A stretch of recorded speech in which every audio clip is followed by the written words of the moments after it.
வீரா serial இன்றைக்கான எபிசோடில் என்ன நடக்க போகுதுன்னு பார்க்கலாம் வாங்க. அதுக்கு முன்னாடி என்னுடைய சேனலை நீங்கள் சப்ஸ்கிரைப் பண்ணலைன்னா மறக்காமல் சப்ஸ்கிரைப் பண்ணிக்கோங்க.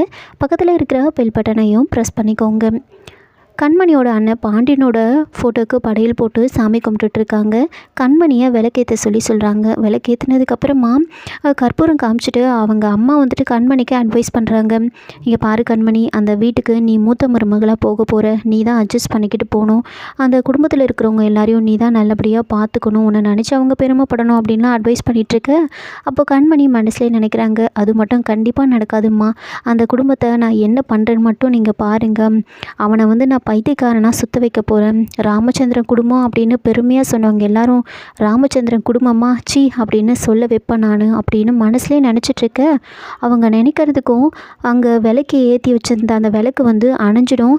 அதை பார்த்த உடனே அவங்க அம்மா வந்து ரொம்ப ஃபீல் பண்ணுறாங்க. என்ன இது விளக்கு அணைஞ்சிடுச்சு அப்படின்னு பயப்பட. அப்போது வீரா வந்துட்டு அம்மா ஒன்றும் பயப்படாதம்மா, மேலே பாரும்மா ஃபேன் ஓடிட்டுருக்கு, அதனால தான் அணைஞ்சிருக்கோம், நீ ஒன்றும் பயப்படாதம்மா அப்படின்னு வீரா வந்து திரும்பவும் விளக்கு ஏற்றி வைக்கிறாங்க. அதுக்கப்புறமா மாறன் வந்துட்டு அங்கே ரொம்ப ஃபீல் பண்ணுவாங்க. அவங்க அப்பா வந்து சூரத்துக்கு போக சொன்னதுனால, பாத்தியாம்மா நான் என்ன வந்து அவர் போக சொல்கிறாருமா, நான் ராகவன் கல்யாணத்தில் இருக்கக்கூடாதான், அவங்களாம் என்னை பார்த்தா வந்து ரொம்ப கஷ்டப்படுவாங்களாம், அதனால் நான் இருக்கக்கூடாது, இந்த கல்யாணம் நடக்காதான், அதனால் என்னை போக சொல்கிறாங்கம்மா அப்படின்னு ரொம்ப ஃபீல் பண்ணுவாங்க. அவங்க அம்மாவோட ஃபோட்டோவை பார்த்துட்டு என்ன ராகவன் தான் வந்து கொஞ்சம் கஷ்டப்படுவான் அப்படின்னு யோசிச்சுக்கிட்டு அவங்க அம்மாவோட ஃபோட்டோ ஒன்று எடுத்துகிட்டு அங்கேருந்து கிளம்புறாங்க. அப்போது வந்து வெளியில் வரும்போது கார்த்திக் வந்து பார்க்குறாங்க. அப்போது மாறன் வந்துட்டு கார்த்திக் கிட்ட வந்து பேசுகிறாங்க. கார்த்திக் வந்து இங்கே பாரு, உன்னை நம்பி தான் என் ஃப்ரெண்ட்ஸுங்களுக்கு எல்லாம் பார்ட்டின்னு சொல்லியிருக்கேன் அப்படின்னு சொல்ல, அதுக்கு மாறன் வந்துட்டு சரக்கெல்லாம் என் ரூமில் இருக்குது எடுத்துக்கோ அப்படின்னு சொல்ல, இங்கே பாரு நீ எங்கே கிளம்பிட்டா, நீ வந்தால் தான் பார்ட்டியே களை கட்டும், சீக்கிரம் வந்துரு அப்படின்னு சொல்கிறாங்க. சரி கல்யாணம் நல்லபடியாக நடக்கணும் பார்த்துக்கோ கார்த்தி அப்படின்னு சொல்ல, என்ன எங்கே போகிற நீ, சீக்கிரம் கிளம்பி வா, போயிட்டு வந்துரு அப்படின்னு சொல்கிறாங்க. மாறனும் அங்கேருந்து கிளம்பி வந்துட்டுருக்காங்க. அங்கே வீட்டில் வந்துட்டு வீரா வந்துட்டு அண்ணன் ஞாபகமாகவே இருக்குது, அதனால் ஆட்டோவில் ஒரு வெளியில் வந்து போயிட்டு வந்துடுறேன் அப்படின்னு சொல்கிறாங்க. அதனால் வீராவும் வந்துட்டு அங்கேருந்து ஆட்டோவில் வந்து வந்துட்டுருப்பாங்க. நேராக வந்து அவங்க அண்ணனுக்கு எங்கே ஆக்சிடெண்ட் ஆச்சோ, எங்கே இறந்தாங்களோ அங்கே வந்து பூ போட்டுட்டு அவங்க அண்ணனை நினச்சி ரொம்ப ஃபீல் பண்ணுறாங்க. நீ நினச்ச மாதிரி இந்த கல்யாணத்தை வந்து நான் ஓரளவுக்கு நல்லா பண்ணுறேன்னு தான் நினைக்கிறேன், நீ தான் இந்த கல்யாணத்தை நல்லபடியாக முடிச்சு கொடுக்கணும் அப்படின்னு வேண்டிட்டு அங்கேருந்து ஆட்டோ எடுத்துக்கிட்டு வராங்க.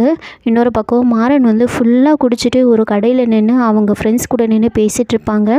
அவங்க ஃப்ரெண்ட்ஸ் எல்லாம் வந்துட்டு நீங்கள் வாங்கண்ணே நாம் வீட்டுக்கு போகலாம் அப்படின்னு சொல்ல, அதெல்லாம் வேண்டாம், நான் வீட்டுக்கெலாம் போக மாட்டேன், முதல்ல ட்ரெயின் எங்கே வருதுன்னு பாரு, அப்புறம் அந்த ட்ரெயினை நான் மிஸ் பண்ணிட போகிறேன், நான் இருந்தால் அந்த கல்யாணம் நடக்காதாம் அப்படின்னு சொல்கிறாங்க. அப்போது அவங்க எல்லோரும் வந்துட்டு உங்களை ராகவண்ணன் கண்டிப்பாக தேடுவார் அப்படின்னு சொல்ல, தேடுவான் அவன் கண்மணியை தான் தேடிட்டுருப்பான் அப்படின்னு அவரும் வந்து கொஞ்சம் ஃபீல் பண்ணி பேசிகிட்டு இருக்காங்க.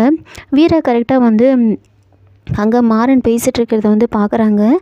பார்த்துட்டு மாறன் பேசினதெல்லாம் கேட்டுட்டு கல்யாணத்தில் இருக்கக்கூடாதுன்னு சொன்னதெல்லாம் வந்து கேட்டுட்டு உடனே வந்து ராகவனுக்கு கால் பண்ணுறாங்க.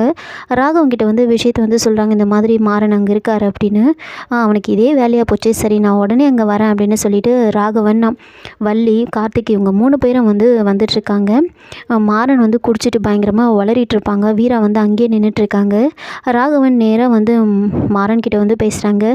ஏண்டா எங்கடா போகிற நீ அப்படின்னு கேட்க, எங்கேயோ போகிறேன், உனக்கு என்ன விடு, நீ போயிட்டு கல்யாணத்தை பாரு அப்படின்னு சொல்ல, அப்போ வள்ளி ஏன் அண்ணன் ஏதாவது சொல்லிச்சா அப்படின்னு கேட்குறாங்க. சேச்சே அவர் ஜென்டில்மேன், அவர் வந்து இந்த மாதிரிலாம் சொல்ல மாட்டார் அப்படின்னு அவங்க அப்பா சொன்னதை வந்து மறைச்சிட்டு, நான் அந்த கல்யாணத்தில் இருந்தால் அந்த குடும்பத்துக்கு கஷ்டம், அதனால தான் வந்து நான் கிளம்புறேன், நீ போய்ட்டு உன் கல்யாணத்தை பாரு அப்படின்னு சொல்கிறாங்க. இப்போ ராகவன் வந்துட்டு உன்னை ஒதுக்கி வச்சுட்டு இந்த கல்யாணம் எப்போவும் நடக்காது, நீ வந்தால் தான் இந்த கல்யாணம் நடக்கும் அப்படின்னு சொல்ல, நான் தான் சொல்கிறேன்ல நீங்கள் போங்க அப்படின்னு சொல்ல, அப்போது கார்த்திக் வந்துட்டு இல்லை இவன் இப்படி சொன்னாலாம் கேட்க மாட்டான், முதல்ல இவனை தூக்குங்க அப்படின்னு சொல்லி மாறனை வந்து எல்லாரும் அப்படியே தூக்கிட்டு போயிட்டு அங்கேருந்து வீட்டுக்கு கூட்டிகிட்டு போகிறாங்க. வீரா மாறன் அங்கேருந்து போனதுக்கப்புறமா அங்கேருந்து கிளம்பி போகிறாங்க. இதோட இந்த எபிசோடு வந்து முடிச்சிருக்காங்க. என்னோட ரிவ்யூ பிடிச்சிருந்தால் லைக் பண்ணுங்கள், மறக்காமல் சப்ஸ்கிரைப் பண்ணுங்கள். தேங்க்யூ.